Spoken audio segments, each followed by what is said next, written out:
Hey, look at this. This is a pretty cool play area here. Look at that. I don't know whether you can see on top there. They've named it Maidstone Zoo. More about this in the video.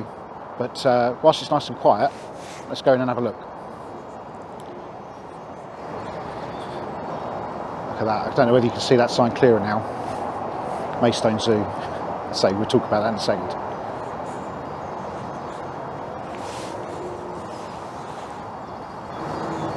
Let's just turn around, see what we've got in here. Obviously I wouldn't usually come and photograph children's play areas, but I've come nice and early this morning, so there's no kids here. So this is great. This is only a few years old, I think. Slides, something for the little ones. I know my boys have been in here and played on more than a few occasions, but it's been really nicely done. So this can get quite busy in the summer, as you can well imagine, a facility like that. Let's turn you back round. So that's pretty cool though, isn't it? I like it. I like it a lot. It's really nice. Let's see what else we've got at Cobtree Manor Park, just outside of Maidstone. As I spun round here, you can see they've got a sculpture trail. So we're going to go and have a look at that and see what else we can find this morning and see what's here. Okay, so the previous owner of the park was a guy called Garrard Tyrwhitt Drake, going back some years, back in the 50s, and he set up the Cobtree Charity Trust in 1951, and in about 1959 the charity created this park and this woodland. Maidstone Borough Council, with the trust, started improvements around 2012, and so they've put in this great parking facility, plenty of parking here, except on the really worst of the days in the summer you should be able to park here easily, I thought. So you can see here quite a good size car park. They also then put in, we'll just have a little wander whilst I tell you about this. The Borough Council and the Trust also then put in these excellent pathways, so it's very accessible. You can get around here with wheelchairs, buggies, and pushchairs, all that sort of thing if you like.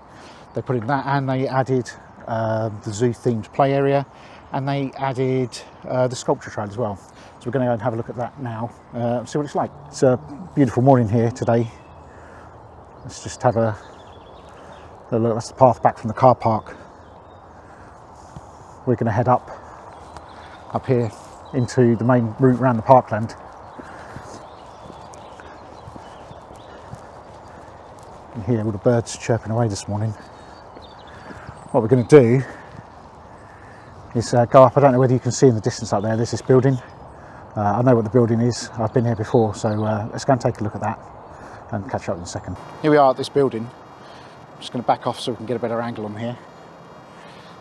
This is an old elephant house. That's right. So there used to be a zoo here many years ago, and this is where the elephants were. I'm going to go around again. When I was here younger, as a younger lad, I used to be able to go inside this building, and you could see the big iron bars that used to keep the visitors away from the elephants. As a young lad, I remember I could fit between those bars. Don't think I'd be able to do that today. And in fact, they're using the building for something else now. So I'm going to go and have a look and see what we can see and see whether it's still there. There's some history on this board here. I'm going to take a photo so that you can have a look and see the history of this zoo. Okay, so I've walked around this, what was the elephant house, as I said. Unfortunately, it doesn't look like you can get in anywhere at all now. But I'm just around the back side here, and it's all hidden by the trees. But somebody's done some really great work with some murals and things on the side here, which is a real shame because from the path they're almost completely hidden. Let me just show you.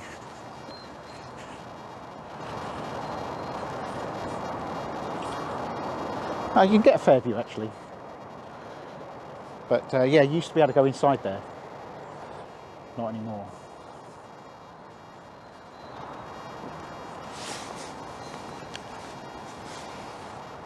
It's still nice and quiet. It's nice to see daffodils out. It's currently March 2021. It's a bit breezier up here. You've probably noticed these really good firm paths, good surface here, so you can come here all weathers and come for a walk even if it's been wet and horrible. It's not really muddy at all here at the moment. I think we mentioned they've got a sculpture trail here. Couldn't tell you what this one is, what it's supposed to be, and in fact there's not much of a description on either. It's just got some of the different animal names, some of the species that would have been here at the zoo written around the base. Zebra, llama, bear, kangaroo. Apparently they had about 36 species of animals here at one time, so it's quite a big deal. Say Maidstone Zoo, who knew Maidstone used to have a zoo? As you wander around this trail, there's all sorts of trees. I just noticed this pretty pink one. You can tell I'm not a professional at this, because if I was, then I would probably be able to tell you what that tree was. But they planted lots of trees here. They wanted an arboretum, I'll check the word later, but they wanted lots of different trees. So a lot of those survived. There's a wide variety of trees to look at on the way round. I imagine there's probably a little bit more colour here when it's a different time of year. But today this pink one stands out, so I'm going to grab a quick photo of this and move on. Okay, let's tell you a little bit more about this zoo that I keep going on about. I've made some notes. So Garrard Tyrwhitt Drake started collecting animals in about 1900, and animals were first shown to the public here in 1912, 1913, so quite a long time ago. First World War then got in the way. Some of the animals, well, a lot of the animals were moved to Spot in Tovel, and then after the war they toured around for a little bit. So eventually the animals came back here and the zoo reopened in 1934. In the programme for 1939, they had 36 different breeds of animals listed as being part of the zoo here. In 1949, there were 120 cages and paddocks covered over 10 acres of ground. So it's quite a reasonable sized zoo here. And the zoo closed in 1959 due to rising costs and Garrard's concerns over maintaining the high standards that he wanted. So there was a zoo here really regularly from 1934 to 1959. There is going to be a link to the website in the description for this video, so you can have a little read and find out a few more details yourselves. But nice place to come. Interesting building here. The path is just up behind me, but saw this from the path. I've come down to have a look. I'm not sure what this building would have been. Obviously it's a picnic area now, as you can see, so it's a nice picnic area if it was bad weather, but I'll have to try and find out and see what it was. It's obviously part of the zoo, I guess, some sort of animal enclosure maybe or something, but yeah, it's nice. I say, whether you'll be able to hear the birds over the road noise, you sort of get used to it, but as soon as I stop to do a little bit of video or something, I'm really aware that it's there. But I'm sure if you were here walking with friends or something and you were having a chat, you wouldn't bother you.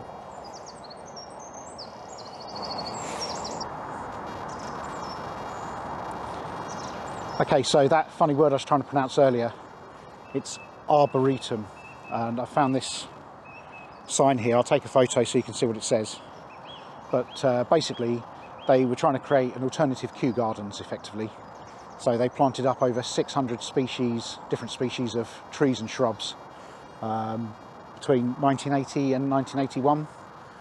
It says here that unfortunately in the storms of 1987 and 1990, a lot of the trees were still quite young and got blown over in the strong winds we had those years. So there's about 120 species left, but it does explain why there are so many trees around here. And I say in the spring and summer it'd be really pretty to come around and have a look. So there's the, I don't know whether you can see the building that we were just at earlier. It's just down there through the trees, so a little short walk away.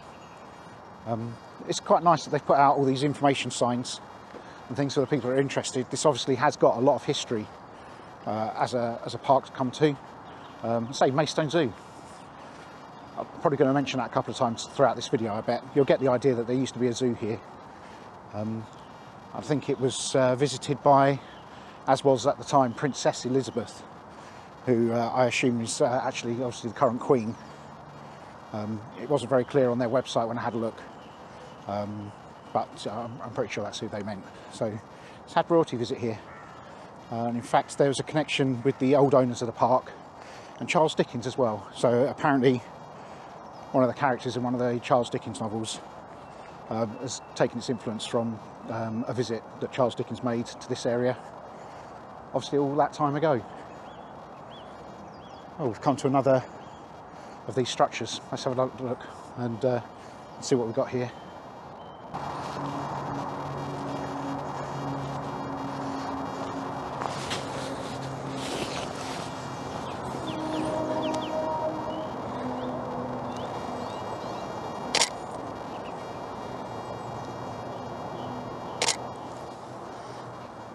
There's some great carvings on these planks. Okay, look at this. The path is just here. So you can see the path running along here. So you just step off the path a little bit. And I saw this sort of gateway between these trees here. Probably come too close. But if we wander through here, this is a great example of that arboretum. It's not a good word for me, that one, is it? The arboretum thing of trees. So 120 species of trees. Just have a quick look around here. We've got all sorts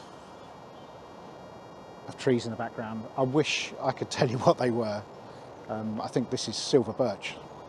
This one over here, you can tell that by the colour. But there's a great variety of trees here. And I say, okay, I've come at the end of the winter, end of the, before spring's kicked in. But I'm definitely going to come back here when we've got a bit more colour around. And I think it'd be nice to come here in the snow as well and get some photos in the snow.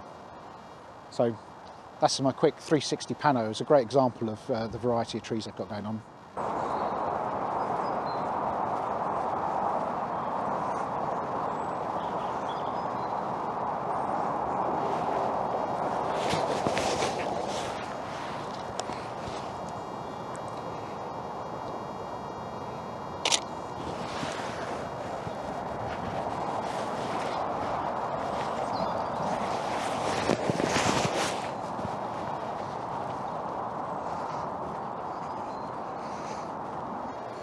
As if I haven't talked about trees enough, I've got a choice to make. So if you can see this sign here, says Meadows the way I've come, or we can wander back to the car park. You can't see the sign, sorry. Wander back to the car park, which is just around the corner, or follow this for the woodlands. I'm not in a particular hurry, so I think we'll go see the woodlands, see some more trees. Okay, just taking a little detour before we go and see more trees, just to show you another of these sculptures on the sculpture trail. Again, not a lot of information about the inspiration for these, or what they're supposed to represent. But gives you a moment to stop and pause for thought, I suppose. There you go. So this is the woodland walk, or some of it. I'm not going to take you on the whole journey. This is obviously a much more established part of the park, or more established woodland. Sort of more native trees, I would say. I'm not going to talk about trees on all the videos, by the way. It's just something that struck me about this park. Okay, so I've now switched to my phone. This was an awkward moment as I was showing you, or trying to show you down the path to the play area, just in the distance there. The battery died on my camera that I've been using. Hopefully now you can see coming into view the play area that we looked at earlier on in this video. So I'm back near where we started, but can you smell that? It's a shame it's not smell-o-vision. They look open and I can smell bacon. Yeah, time for breakfast. What a great way to finish the morning, eh? Thanks for following along. As I say, like, subscribe, all that stuff that you're so used to doing. But I'm really after your comments as well, and ideas of places to go, and places that I could go and visit and explore more of Kent's amazing countryside, really. So thank you for watching, if you've bothered watching to this point at all. Thanks very much. See you next time.